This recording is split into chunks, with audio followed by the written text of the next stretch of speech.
नमस्कार मंडळी, स्टार प्रवाह वाहिनीवरील ठरलं तर मग ह्या मालिकेच्या पुढील येणाऱ्या भागामध्ये आज आपण पाहणार आहोत की साक्षीला एक चिठ्ठी भेटते. त्यामध्ये लिहिलेलं असतं की सावध राहा. तेव्हा साक्षी खूपच घाबरते आणि विचार करते की ही चिठ्ठी मला कोणी दिली असेल.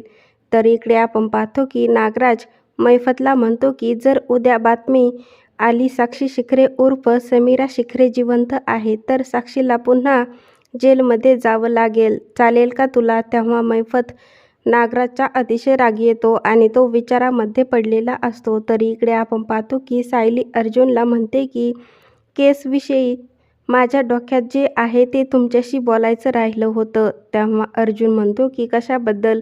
तेव्हा सायली त्याला सांगते की नागराज काकावर लक्ष ठेवण्यासाठी सुमन काकूची मदत घ्यायची का? म्हणजे नागराज काका घरून कधी निघतात, कधी परत येतात, त्यांना कोणाचे फोन येतात, कोणाशी बोलतात, हे सुमन काकू आपल्याला सांगत राहतील. तेव्हा अर्जुन हा सायलीच्या मताशी सहमत होतो. आता पुढील येणाऱ्या भागामध्ये सायली आणि अर्जुनला कळणार का अपघातामागचे नागराजचा हात असल्याचे सत्य?